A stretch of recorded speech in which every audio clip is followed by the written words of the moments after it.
Mapagpalang araw sa lahat. Guys, nandito po ako sa may Rusi, dito po sa may Malusa, dito po sa may Tagapo. At ang re-review po natin, ito po yung Rusi Breeze 150 carb pearl white. Napaka-pogi na naman ito. Nakulay ng Breeze. Ayan, 150.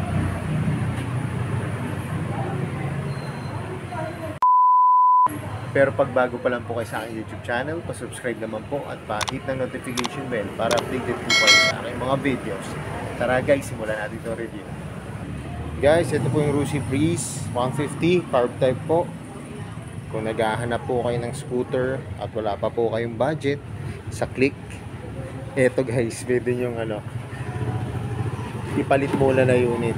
Kita nyo naman ang design sa itsura nya, diba?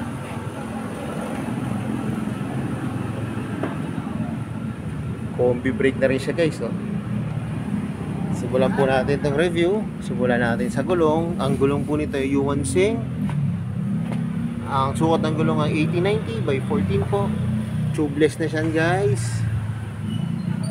Kita nyo naman yung kanyang mugs. Ang ganda po ng design.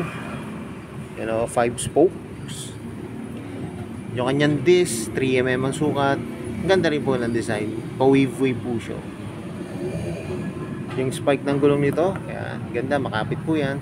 Ito po yung kanyang front fender, pearl white. May decals po dito, R4 Rusi. Saka syempre yung kanyang headlight, hindi po yan nagpapaiwan. LED na rin po yan guys, oh. LED na po yung kanyang headlight, pati po yung kanyang signal light. Sa mukha naman po, yan, oh, pogi. Kagandaan po nito, ang ganda rin po ng decals niya. Ang combination po ay orange saka navy blue. Ayan. Euro 3 na rin po ito. May maliit na visor dito, tinted na black. Ito po yung kanyang likod na gulong. Ang sukat to ay 90 by 90. Yung kanyang rear shock po ay glossy na black. May mudguard po para sa tibalsik ng putek. Ito po yung kanyang crankcase. Glossy na black na may kickstart. Ang ganda nito guys, kasi may kickstart siya. Yun, pagka na-lobat yung battery nyo, pwede rin nyo pa rin siya may start. Yung kanyang center stand at side stand po ay glossy na black. Yung kanyang gilid na pairings, may carbon design po, ganda. Ito po yung tapakan ng angkasan, rubber.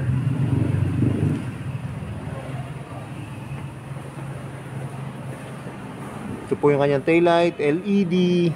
Saka maganda po yung kanyang signal light. Yan. LED rin po. Flexible din po. Hindi po madaling mabalik. May reflector po dito. May ilaw po dito yun sa gabi para kita yung ating plaka. Sa muffler naman po, ganda po ng muffler nito. At may pairings po na black. Grab bar nya, ayan o. Talagang ganda po ng design. Saka glossy siya na black. Sa U-box naman, malaki po yung kanyang U-box. Pwede po dito yung ating half face. Tapos yung kanyang full face po, depende po sa brand. Ayan. Kanyang gas tank, ito po.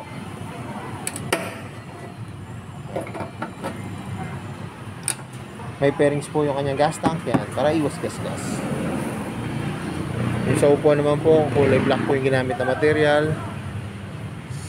Tapos yung staple wall po, idingit po sa may garter para hindi po mapunit yung ating seat cover. May hook po dito para pwedeng sabitan ng pinamili nyo o yung helmet. Sa footboard naman po, ayos naman po yung footboard. Diyan po yung kanyang battery. Ang paa ko po ay 8.5 ang sukat. Wag po, spacious po. May hook siya rito. Pwede nyo rin po itong sabitan ng helmet o yung pinamil nyo. Pero at least lang po, mga 1 kilo lang po para hindi po masira yung hook. Yung packets po, mababaw lang po. Mababaw lang siya. Hindi pwedeng lagyan to ng cellphone. Pwede coins, pero pagka naluba kayo, na-hams kayo, baka tumalbog po. Sa manubela naman po, yan. Ganda na manubela nito.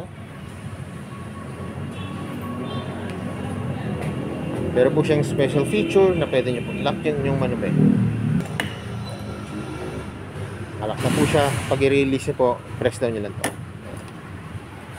Bilang guys, hindi pa po siya digital gauge panel. Maganda po sana to kung digital na to.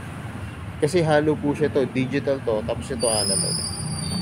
Ito po yung function ng kanyang manubela, high and low, busina, signal light, kill switch, park light, electric start.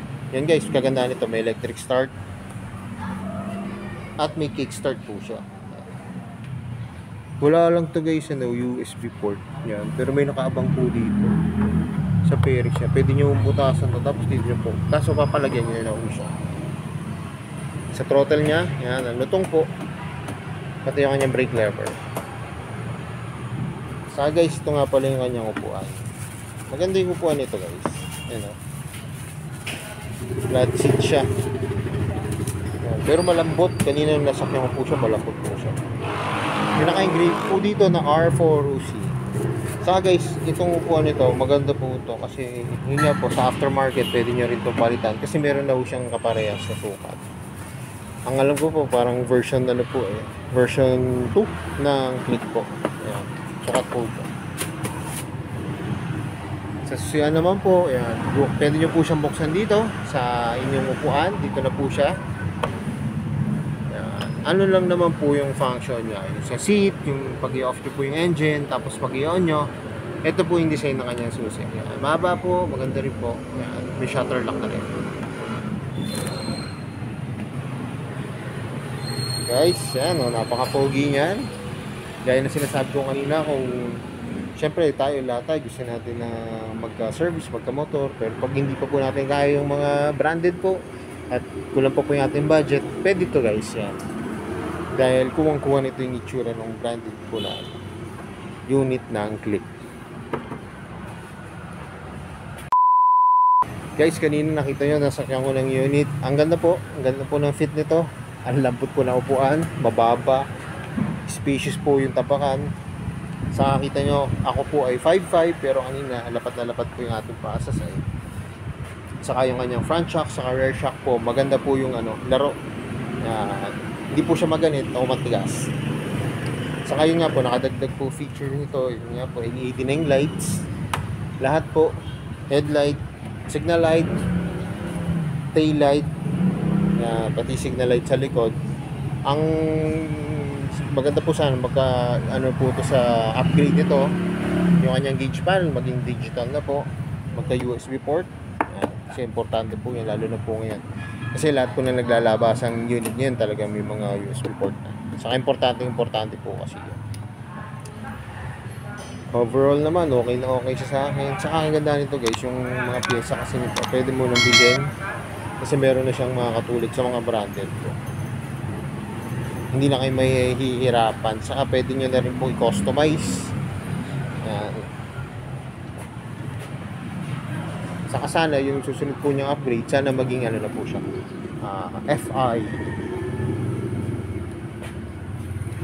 So yun guys, ito na yung naabangan nyo. Magkano ba ngayon itong Rusi Breeze 150? Pakita ko na sa inyo yung price. Guys, ito pong Rusi Breeze 150, ipopost ko na lang po yung price niya. Saka yun nga po, ang kagandahan po nito, budget lang po siya. Saka may down na po to guys. Ang down po nito ay 3,000. Yan. Saka kita nyo naman, talagang hindi na nagpapahuli ang Rusi sa mga nire-release nilang motor. Napaka-pogi, napakaganda po. Saka guys, dalawa po yung available nilang kulay dito. Ito po yung pearl white. Saka ito po yung glossy na gray. Yan.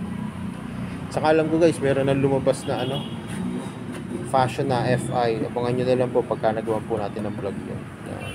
Kasi kung hindi nyo natatanong, ito po talagang bag, yung naglabas sila ng gala, tapos ito pong fashion, nung nilabas sila, dito talaga nag-click po ang Rusi, yung sa scooter nila. Kasi parang ito po yung naging maganda po yung market nito. Kaya nagkasunod-sunod na po yung kanilang mga scooter. Yan. Ito po sa Breeze. Yan. Glossy na gray. Saka glossy na white.